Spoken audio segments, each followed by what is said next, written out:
歡迎大家收睇新一季嘅 X 檔案，我係你哋嘅 X 探員。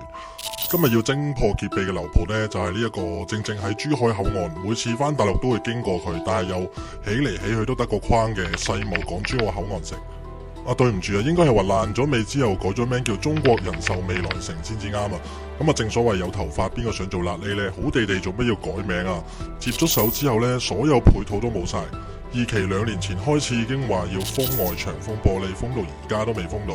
颱風啦，更加之高風險啦。一期嗰啲樓盤啊，單位呢基本上以前一間細細地嘅成150萬一間期樓啊，而家要90幾萬一間，80幾萬一間，現樓都冇人要啊！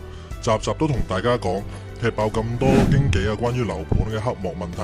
如果你都仲係決定要買，又唔想俾經紀人賺取佣金嘅話呢，立即 WhatsApp 以下嘅號碼呢，發送3條6666啊 ，Xman 呢就將會將你目標樓盤嘅一個機密檔案係 send 到去你手機噶啦。喺我哋呢個頻道上面呢，就只會有人幫冇人 sell 噶。承諾呢係簽約之後呢，7日之內呢準時回贈翻呢個佣金俾你啊！你以為關口就唔爛尾啊？就偏偏就係橫琴關口爛完尾呢，就到呢個港珠澳大橋關口又爛啦。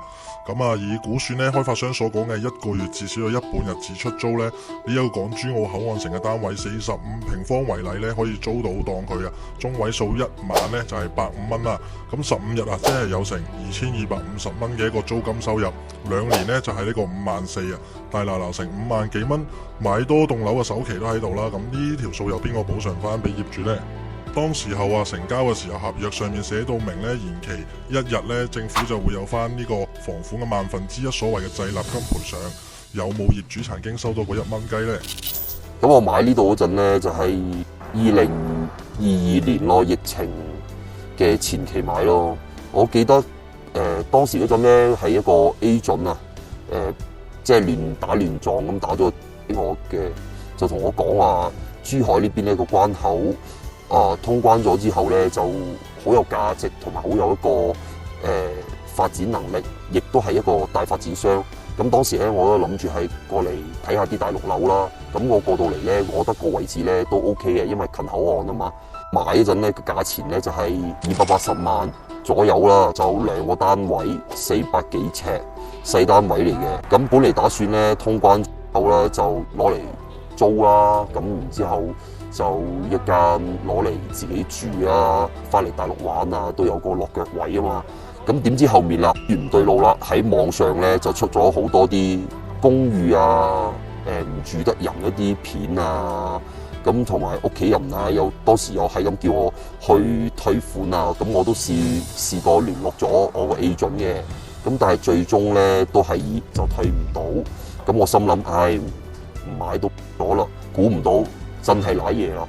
就係到交樓嗰陣咧，就冇人通知我。當時咧，亦都係出咗好多啲新聞，好似講恒大咁出咗事啦，都好擔心啊。結果真係連我買呢個咁大嘅發展商嘅關口物業都出咗問題，佢就拖咗1年又1年啦。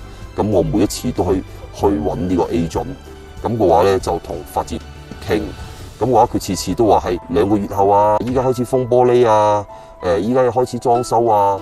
到最後我問佢嗰陣，個 agent 一係唔耐煩咁，咩事直接去揾律師去告發，唔關我哋事㗎。咁我買嗰陣咧，個 agent 咧就同我講話係個月都係有保底收益啦。咁但係合同咧就寫住嗰個交樓時間咧就係23年嘅年底嘅，即係12月嗰陣嘅。到依家啦，2025年啦，拖到今時今日啦，都仲係收唔到樓。但係嘅話咧，我係每個月都係供緊月供㗎喎。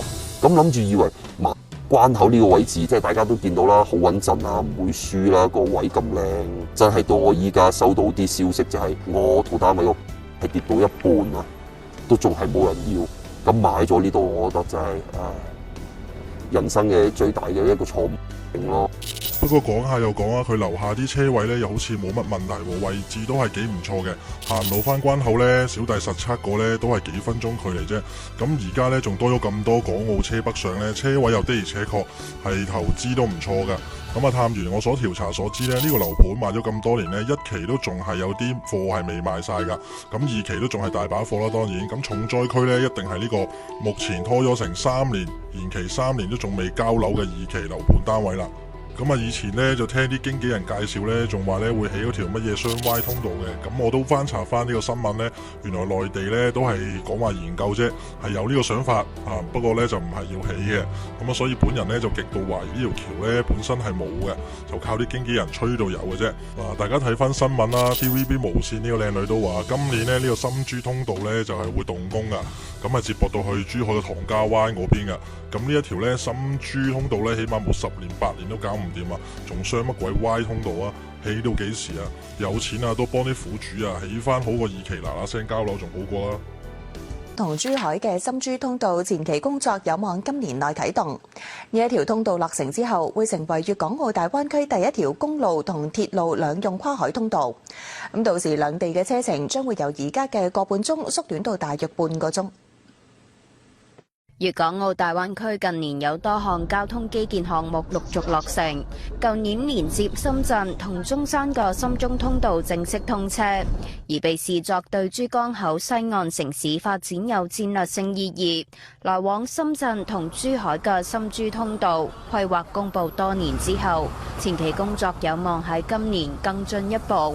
今集就到呢度啦 ，X 探員咧會持續為大家偵破更多大灣區唔同樓盤同埋經紀人手段嘅一啲影片啦。想繼續收睇嘅朋友咧，就而家即刻撳着影片下面嘅免費訂閱掣，同埋開埋旁邊嘅一個小鐘仔。最緊要係分享埋俾其他朋友同埋屋企人咧，防止佢哋買入呢啲問題嘅樓盤，仲要支付巨額嘅佣金俾經紀人。有咩問題或者樓盤咧，想我哋俾到意見嘅話，歡迎喺下面評論區留言，我哋會盡快回覆。下集再見。